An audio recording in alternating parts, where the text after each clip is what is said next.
មួយរយៈនេះខ្ញុំទទួលបានស៊ូមើច្រើនមែនតើបងប្អូនពួកស៊ូមើនេះឲ្យតែចូលផ្ទះខ្ញុំម្ដងអស់មិនក្រោមពី$100ជាងឯងវាមិនដឹងជាយ៉ាងម៉េចទេឲ្យតែពួកស៊ូមើយកមកផ្ទះខ្ញុំភាគច្រើនខូចច្រើនមុខតែម្ដងតែខ្ញុំសុំនិយាយតែមួយមុខសិនទេស៊ូមើនេះមានបញ្ហាទៅលើ feel counter ដែរក៏ប៉ុន្តែនៅពេលខ្ញុំដូរហើយគឺវាអត់ស្អាតទេតាមពិតនោះវាមានបញ្ហាទៅលើអេក្រង់របស់វាអញ្ចឹងខ្ញុំអត់មានជំរឿអីក្រៅពីដូរអេក្រង់វាចេញទេការផ្លាស់ប្ដូរអេក្រង់របស់វាបងប្អូនគឺវាអត់ពិបាកឲ្យបានទេក៏ប៉ុន្តែវាក៏មិនមែនងាយស្រួលដែរគឺយើងត្រូវតែមានសម្ភារៈគ្រប់គ្រាន់ដើម្បីធ្វើវាយើងត្រូវតែផ្សារបឺតសំណវាចេញសិនដើម្បីយើងយកអេក្រង់ចេញទើបយើងអាចដាក់អេក្រង់ថ្មីវិញបានការបឺតសំណយកជើងអេក្រង់ចេញបងប្អូនគឺយើងត្រូវតែប្រយ័ត្នបន្តិចការពារវាឆ្លងវាឆេះធ្វើឲ្យខូចកុងទ័រទាំងសំណុំតែម្ដងឯការដាក់ជើងអេក្រង់កុងទ័រថ្មីក៏យើងត្រូវតែប្រុងប្រយ័ត្នដែរពេលដាក់ចូលកុំឲ្យវាខូចប្រយ័ត្នវាខូចតែវាខូចគឺវាមិនងាយទេគឺវាអាចប៉ះពាល់ជើងគ្នាវាធ្វើឲ្យឆ្លងគប់ភ្លើងឆេះម៉ាញ់តូអីចឹងទៅចំណែកការផ្សារជើងសំណចូលឡើងវិញក៏យើងត្រូវតែមានការប្រុងប្រយ័ត្នខ្លាំងដែរបងប្អូនខ្ញុំមកសុំនិយាយរឿងត្រង់មួយចុះឲ្យតែផ្សារជើងកុងទ័រម្ដងភាគច្រើនញ័រតែដៃជើងកុងទ័រទូចណាស់ហើយផ្សារញ័រដៃចឹងមានបញ្ហាខូចរបស់គេអត់កើតទេបងប្អូនយកក្បាច់ចាស់មកប្រើសិនដាក់អា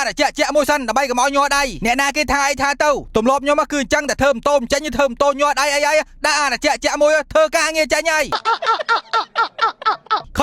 ឃើញព្រឹសសវលខ្ញាក់ឯឃើញថាបានមកតិចផ្សារជើងអេក្រង់ហ្នឹងឡើងត្រង់ដៃភ្លឹងហើយលែងញ័រដៃហើយតានេះអាចចឹងមកថាចេះប្រកបលុយរត់រមែនតែក៏លុយជាងដំរត់រគេវិញដែរមួយថ្ងៃទិញអាជាក់មិនក្រោមពីបាកេះទេបានពីនេះយកទៅនោះបានពីនេះយកទៅនោះអាលុយបានមកវាអត់ចាយលុយវាមិនដឹងជាសល់យ៉ាងណាទេអាលុយដាក់អាជាក់មកឈប់ឲ្យងុំល្ងាយឡើងលេងបាយចាញ់ក្មេងៗទៀតយកមិនចាញ់ក្មេងៗពីសាច់អស់5-10ម៉ឺនតែខំមិនធ្វើឯងនេះសងសឹកវិញវាមិនដែលអាណាលេងចាញ់រហូតទេលេងតាំងពី4ស្មើដល់កតឲ្យមួយចាញ់គេទៀតតោះបងប្អូនកុងទ័រយើងបានជួយរួចរាល់អស់ហើយនិយាយទៅកុងទ័ររបស់វាបើយើងដូរសំណុំចេះអែមតែម្ដងភ្លើងឡើងខ្ចីហើយបើយើងដូរពីលអស់លុយតិចមែនក៏ប៉ុន្តែវាឆាប់មានបញ្ហាតែប៉ណ្ណេះជាងដល់មកលុយដាក់អាចាក់ពេលល្ងាចទៀតហើយ